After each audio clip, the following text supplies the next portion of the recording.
Enquanto homem de teatro, enquanto homem de cultura, eu tive a oportunidade de estar 2 vezes no Brasil com 2 textos fundamentais. Um eram só textos de Fernando Pessoa, era o espetáculo Turismo Infinito, com textos organizados, aliás, era um texto de António Feijó feito com os textos de Fernando Pessoa, e nós estivemos no Brasil com uma lotação de 7.000 pessoas para as noites que estivemos em São Paulo e acabámos com 8.100 pessoas a ver o espetáculo em entusiasmo absolutamente feroz. E falávamos com a exigência no dizer, e agora estamos a falar da palavra do português dito, que durante muito tempo se disse: nós não entendemos os brasileiros, eles não nos entendem a nós. Isso não é verdade e cada vez é menos. Estou a falar disso.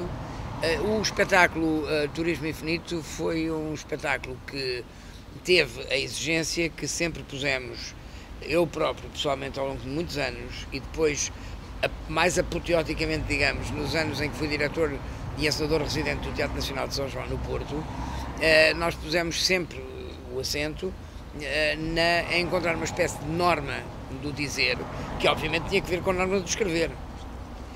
E essa norma ser uma espécie de base de trabalho para o enobrecimento, e eventualmente até para a variação, por vezes até para a variação, dialetal da língua, e consideramos isso sempre absolutamente determinante à afirmação da cultura portuguesa no mundo. Não estou a dizer que tenha que continuar a haver supremacia do português de Portugal. Agora, o que acontece, isso é muito bem analisado por um dos colunistas da Veja, da revista brasileira, e foi analisado de maneira humoradíssima por 2 grandes atores brasileiros numa conversa grande que tivemos nessa altura no Brasil, Fernanda Montenegro e Sérgio Mamberti, que demoliram completamente o efeito do acordo. O que acontece é que se parte do princípio que o Brasil não foi ensinado português europeu, quando o foi. E, portanto, o que o Brasil está a fazer quando adapta a língua pode ser enriquecê-la, mas eu não conheço nenhum escritor, desde Jorge Amado, enquanto foi vivo, até aos contemporâneos que eu conheço pessoalmente, não conheço nenhum que esteja de acordo com a ideia de que o país deva abstrair-se da origem latina da língua e da origem europeia do português. Por uma ótima razão, porque essa é nela que está não só a explicação da língua e, portanto, a permissividade possível à sua variabilidade, como também é nela que está a riqueza profunda da herança. Dizer que um país que tem uma história recente, uma história de 2 séculos, tem o direito de rasurar a história de uma língua, da evolução de uma língua escrita por razões comerciais, quando na realidade nós sabemos que ela o faz por analfabetismo próprio, é ridículo. Aceitar que esse analfabetismo possa contaminar um país como Portugal é aceitar que somos realmente tão pequenos como somos. E isso é das coisas mais desesperantes que há. Uma coisa muito curiosa foi ver, este assunto foi inclusive abordado no programa do João Soares, onde eu estive quando foi da promoção do Turismo Infinito. É muito curioso abordar, verificar que, na realidade, ouvir Fernando Pessoa pela primeira vez dito por portugueses era ouvir a língua portuguesa pela primeira vez, para muita gente. Isto é, não era que não tivessem ouvido já atores portugueses na novela, ou sei lá o quê, ou políticos ou outros, mas era pela primeira vez ouvir a língua em todo o seu esplendor, dita em português, porque para eles, muitos, a divulgação, enfim, os mais velhos ainda se lembravam de João Vilareia passar por lá com os seus grandes recitais, mas para a maior parte das pessoas, hoje com uma idade mediana, realmente a última coisa que se lembra de português, provavelmente, já nem sei o que é que será, não é nada. Mas muitos dos atores ainda eram educados em português de Portugal e tinham muito bem a noção de qual era essa diferença.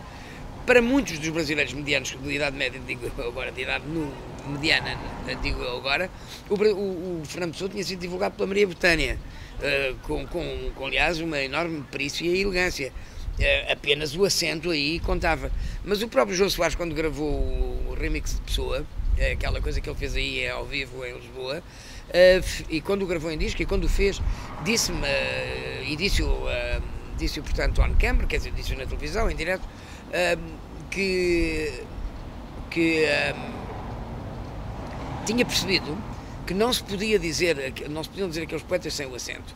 Ora, eu tenho para mim a preocupação muito grande de que não vou fazer nem Jorge Amado, nem Machado de Assis, como fizemos de facto com um outro espetáculo que tivemos lá com Eunice Munhoz e Eva Vilma, que era um grande, de Maria Velho da Costa, que era um grande encontro entre os dois portugueses, Machado de Assis e essa de Queiroz, e que se chamava Madame. Eu nunca tive a noção de que, aliás, tive sempre a preocupação de que não se pode tentar dizer Machado de Assis sem pensar no acento brasileiro. Mas se nós o dissermos muito bem com o acento português, ele resulta extremamente bem. Isto, a mesma coisa se aplica à escrita e à ortografia. Se ela for suficientemente intelectualizada, isto é, se ela for suficientemente, suficientemente compreendida, entendida, se ela for suficientemente integrada como ensino, não faz diferença que facto se escreva com C, enquanto fato de vestir se escreva sem ele. A Fernanda Montenegro perguntava muito a rir no meio de um jantar no Rio de Janeiro, em São Paulo, precisamente isso. O que é? Agora eu vou usar um fato quando estou a querer dizer de facto. São coisas tão absolutamente absurdas e ridículas que não fazem sentido nenhum. E depois, bastava olhar para o que foi o acordo do Mid-Atlântico entre os Estados Unidos e a Inglaterra para se perceber que não há que perder de todo em todo as diferenças, há que enaltecer as diferenças, mas enriquecendo a origem. Essa é a obrigação cultural, civilizacional e educacional de um país. E, no caso dos Estados Unidos e da Inglaterra, felizmente não foi obrigação da Inglaterra, foi uma coisa acordada muito especificamente num acordo chamado a meio do Atlântico. Portanto, em território, digamos, comum ou neutro, ou território de cruzamento, em território mesmo, em rota de cruzamento,